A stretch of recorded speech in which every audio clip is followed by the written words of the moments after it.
ધણીપણું અહીંયા સ્વામીપણું હોય, સ્વામીપણું અહીંયા કરતા ભૂગતા હોય. અમુક વાર આપણે વાંચીએ છીએ, છોડે છે તો ક્ષણમાં છોડી દે છે. વસ્તુ અઘરી નથી,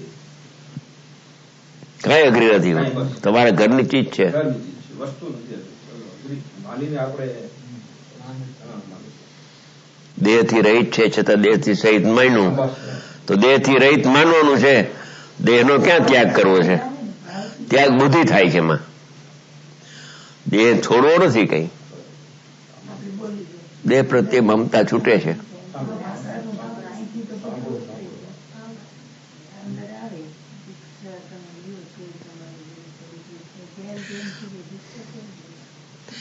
અનાદિની એકતા કરી છે, વારંવાર ભેદ જ્ઞાન કરવાની જરૂર છે.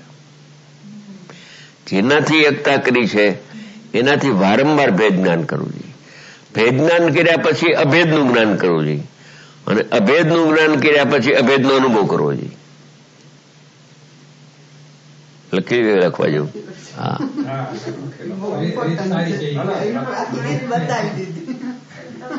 આખી રીત બતાવી.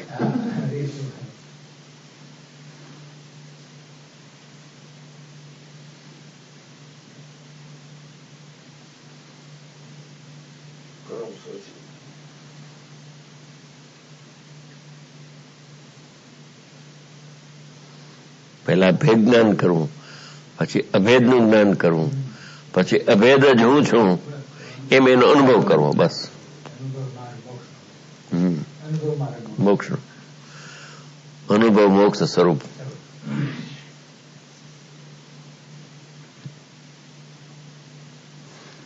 પહેલા થોડાક દિવસ એમ વિચારવું કે જ્ઞાનમય છું ને રાગમય નથી, સુખમય છું ને હું દુઃખમય નથી. એ ભેદ જ્ઞાન પહેલું. પછી સેકન્ડ સ્ટેજમાં જ્ઞાનમય જ છું, સુખમય જ છું. બસ એવું અભેદનો વારંવાર વિચાર. પછી ભેદ જ્ઞાન છૂટી ગયું. જેનાથી ભિન્ન છું તો પછી રાગ મારામાં નથી, શું કામ યાદ કરું? પેલા થોડાક દી પાકું કરવા માટે કરવું જ પડે, કારણ કે એકતા કરી છે ને, રાગ મારો, રાગ મારો, આ દયાના પરિણામ મારા, પુણ્યના પરિણામ મારા, ભક્તિ મેં કરી, ભક્તિના પરિણામ મારા, એમ કર્યું છે ને. એટલે એનાથી જુદું પાડવા માટે હું જ્ઞાનમય છું, ભક્તિના રાગમય હું નથી, એમ પેલા કરવું પડે. પછી હું જ્ઞાનમય જ જો છું, જ્ઞાનમય જ છું, જ્ઞાનમય જ છું, હું તો જ્ઞાયક જ છું. એમાં ભેદનું જ્ઞાન. પેલા ભેદ જ્ઞાન, પછી અભેદનું જ્ઞાન. પછી અભેદનું જ્ઞાન વારંવાર વારંવાર કરતા એ આત્મા એ મય થઈ જાય, એનો અનુભવ.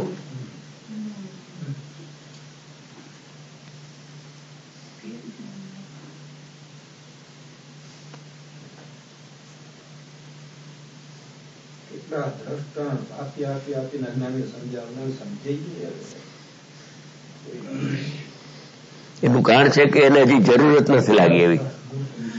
આત્માની જરૂરત જેટલી પૈસાની જરૂરત લાગી છે એટલી આત્માની જરૂરત લાગી નથી. એટલે સંયોગની જેટલી જરૂરત લાગી છે એટલી સ્વભાવની જરૂરત નથી લાગતી. એમ જ્યારે એને એ જરૂરત લાગશે કે મને તો આત્મદર્શનથી જ મુક્તિ છે, બીજું કોઈ ઉપાય નથી, બાકી બધી ક્રિયા નકામી છે.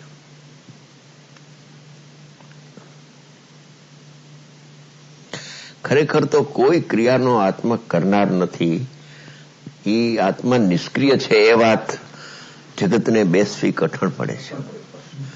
આત્મા સ્વભાવે નિષ્ક્રિય છે, એમાં વસ્તુમાં ક્રિયા થતી નથી, અને ક્રિયા જેમાં થાય છે એ ક્રિયાથી નિષ્ક્રિય તત્વ ભિન્ન છે. એ ક્રિયા પરિણામની જે થાય છે એ સ્વતંત્રપણે એના સટકારકથી થઈ રહી છે, એનો કરનાર આત્મા નથી. પછી અશુભ હો, શુભ હો કે શુદ્ધ ઉપયોગ હોય, એ થાય છે એનો કરનાર હું નહીં. કેમ કે હું તો નિષ્ક્રિય તત્વ છું, મારામાં તો ક્રિયા જ નથી, અને ક્રિયા પરિણામમાં થાય છે. પરિણામમાં થાય છે, થાય ને. તો જે પરિણામમાં ક્રિયા થાય છે એનાથી હું જુદો, હું તો નિષ્ક્રિય છું. હવે બીજું કે પરિણામ સ્વતંત્ર થયા જ કરે છે, તો પછી મારે કરવાનું ક્યાં રહ્યું? મારે તો જાણવાનું રહ્યું.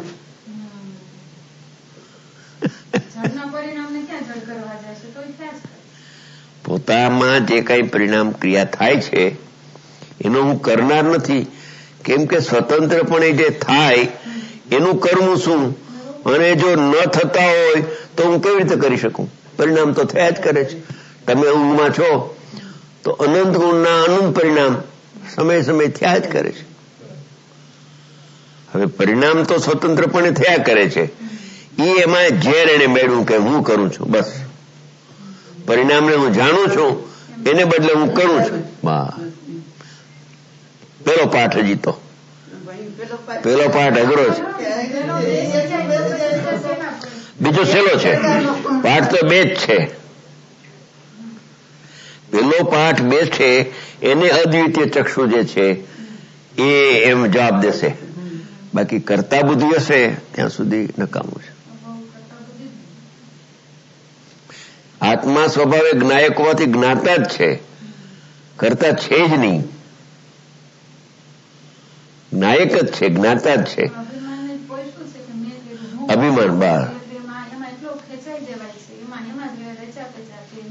એટલે તમારી દ્રષ્ટિ હંમેશા બહિર્મુખ જ રહીએ, કેમ કે જેનું કરવું ભાઈશું છે એના તરફ જ વૃત્તિને વલણ જાય.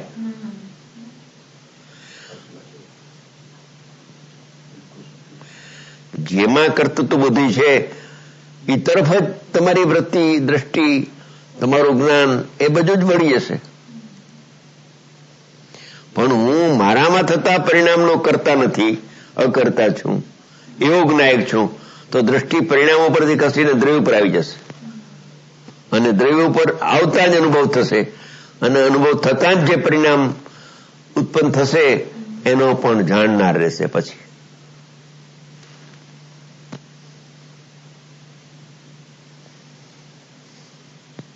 લક્ષ ખબર નહીં, લક્ષ બહુ ખબર.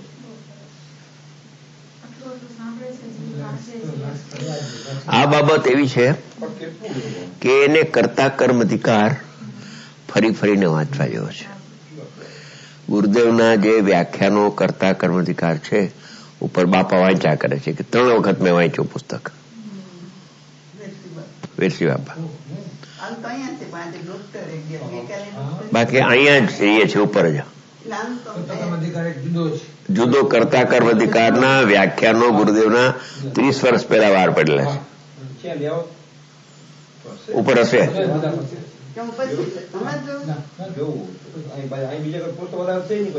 નહીં હોય તો એની પાસે છે, મને બતાવ્યું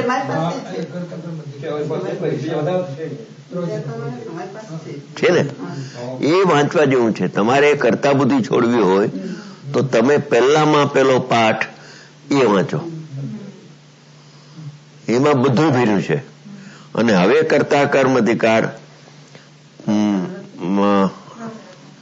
પ્રવર્તન રત્નાકરમાં આ 6થા ભાગમાં આવી ગયું છે. ભલે 5મામાં આવી ગયું, 5મામાં કરતા કર્મ અધિકારનું આવી ગયું. તમારે 5મું આવ્યો હશે.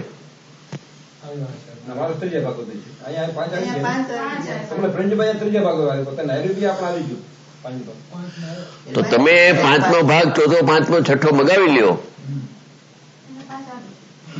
ભલે ની 500 રૂપિયા ખર્ચ લાગે, પૈસા ગૌણ છે. તો એક તમે મુંબઈ મંદિરને લખી નાખો, મુંબઈ મંદિરને લખી નાખો, અને એક કોપીની પણ 3 કોપી મગાવો. હા, અને પ્રેઝન્ટ આપો. આ લાણી કરવા જેવી વસ્તુ છે. પૈસા શું કરવા તમારે? ન શક્તિ હોય, નોકરી કરતા હોય એની વાત જુદી છે. બાકી જે વેપારી હોય હા એને ના કહેવાય. એમાં કરતા અહીંયા તો કોઈ મગાવે નહીં સ્ટોક. અહીંયા મંડળની સ્થાપના જો થશે ને તો પછી મારી સ્કીમ એવી છે કે દરેક એક ભાગની 25 કોપી મંગાવવી.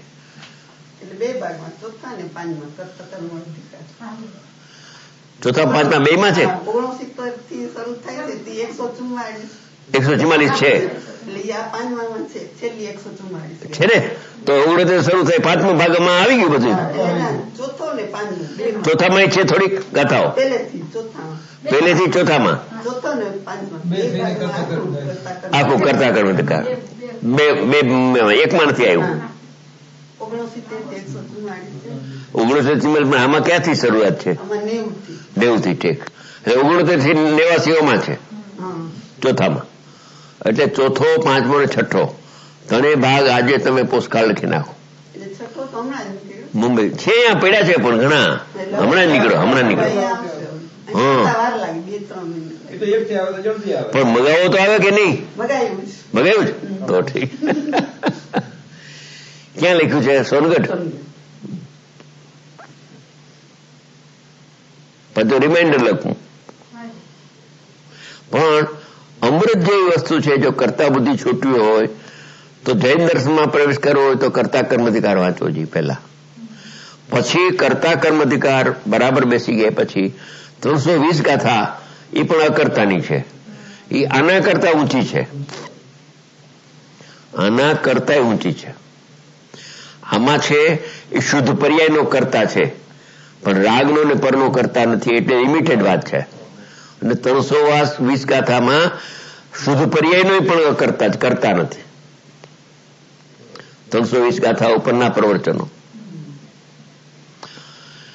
કરતા બુદ્ધિ છૂટી જશે તમારું નિમિત્તનું લક્ષ છૂટી જશે હાવ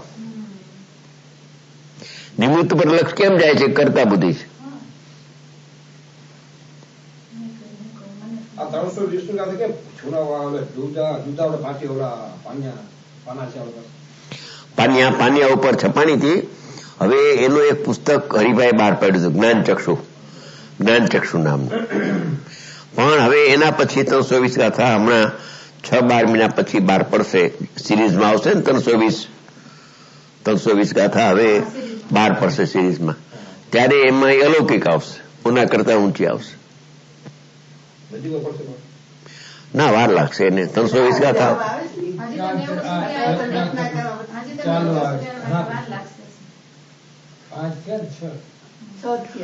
છ થયા એમાં પુણ્યપાપ આશ્રમ ને સંવર અધિકાર આવી ગયો હવે નિર્જરા અધિકાર આવશે પછી બંધ આવશે પછી મોક્ષ અધિકાર આવશે એમ આવશે પછી સર્વશ્રેષ્ઠ જ્ઞાન અધિકાર આવશે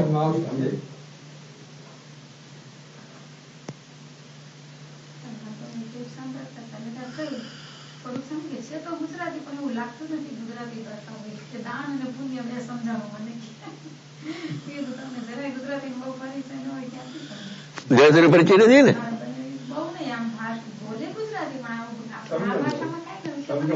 અરુણભાઈ ની વાત કરો છો નહીં બનેવી ગુજરાતી અનુભવ છે ગુજરાતી ભૂલાઈ જશે આજે અહીં એકલા નહીં આખે લગભગ જગ્યાએ ગુજરાતી જશે ઇન્ડિયામાં રહીએ તો બોલે બાકી નાના છોકરાઓને ક્યાં ગુજરાતી અહીં ભણતો હોય કે સ્કૂલમાં અમે ભણતો સ્કૂલમાં તો છે જ ને ગુજરાતી શીખવા જતા હોય તો ગુજરાતી જો જાશો તો આ પુસ્તક તો પછી કોઈ વાંચવાનું નથી એવું થઈ જશે એમ ને જનરલી આપણા ઘરમાં પછી આ રહેવું ને આપણે આપણું કરીને ભાગી જાઓ આપણે બીજાનું શું કામ છે આપણે આપણું કરો ને જેને જેની યોગ્યતા હશે કામ થશે આપણે આપણું કામ કરો બસ આપણું રહી જાય બીજાનું કરવા જાઓ તમે રહી જશો ભાણું આવ્યું છે જમી લ્યો ને તમે બસ માટે એ વિકલ્પ થોડી